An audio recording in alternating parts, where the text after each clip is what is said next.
Hello everyone, Vegan Mark here. In this video I want to address the popular misconception that time is a limiting factor in the growth and development of the animal rights movement around the world. So over the last few years especially, we've seen a tremendously exponential rise in the growth of veganism and people being kind to animals. And this is attributable to so many different factors: social media, especially being the main vehicle on which the animal rights movement has progressed. But people talking to other people, other ways of doing things, activism on the streets, all of these things have contributed immensely to the growth of the movement.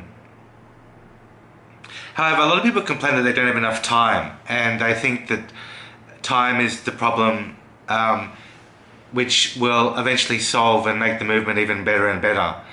But I think that's not the case. One of the things that we need to think about is whether the infighting within the movement has also disrupted the progress of the movement. But I want to focus more specifically on when we're honest with ourselves, is time really what we need more of? So, due to limited time, it seems that we can't focus on every single issue in the animal rights movement. There's too many things, too many problems to deal with. Like Humane Hancock brought up the idea of wild animal suffering, for example, and the idea that if we were to play God and create a world, an Edenic world where wild animals didn't have to suffer as well, it would be a huge expense of our time. And obviously we have to invest the time and effort to do all of these things. But the question is not really whether it's to do with time, because I think myself particularly, I'm just sitting around at home doing nothing most of the time, and my activism isn't top notch, and I'm not actually actively going out and talking to people and being active on the streets and doing all of those things which I could do when there are animals suffering in the stalls and in the farms all around Australia and around the world. So, I also think that only a very, very small percentage of activists in the animal rights movement actually work as activists for more than a few hours a day.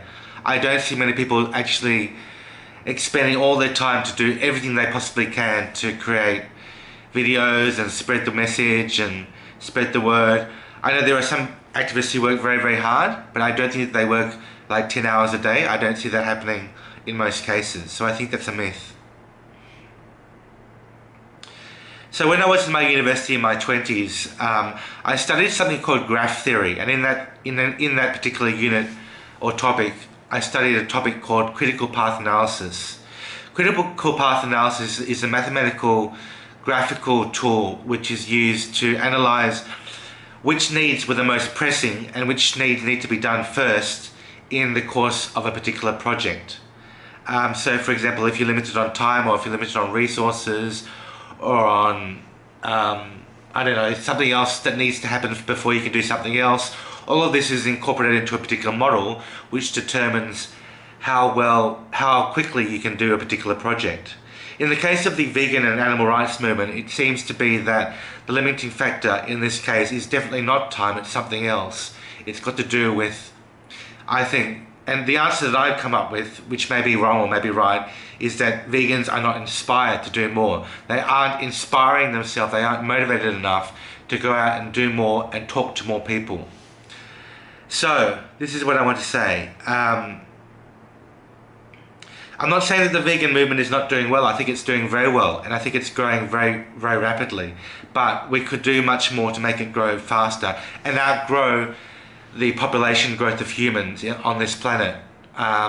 The population of humans on this planet is about 7.9 billion at the moment, and it's growing exponentially. And for the vegan movement to catch up with that, it's going to take a lot of effort indeed. So how can we streamline our efforts and make ourselves work faster rather than working harder? So, for example, in the city of Brisbane where I live, the animal rights activist group Anonymous for the Voiceless seems to turn up about once every 2 weeks.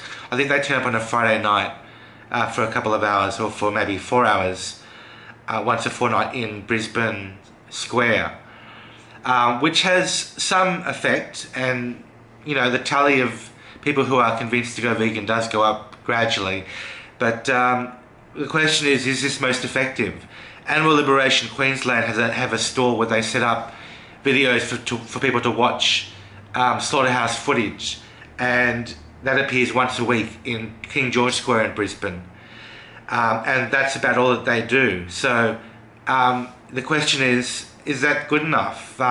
Is that helping the movement to grow exponentially and effectively? Where's the progress? So other activists do other things like turn up at McDonald's and rant and rave and shout out about how animals are exploited, which seems to work for some people. It's unclear how effective that actually is. I would suggest that it's quite effective, especially in social media terms, because I like to watch footage like that, but some people get turned off by that. Is the most effective thing talking to people? That's another question, rather than shouting at them.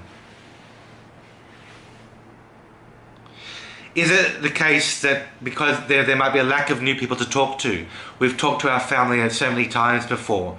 We've talked to our friends. We've posted on Facebook in our friends group so many times before that we feel that we're not getting enough response, that we're not getting progress in these areas.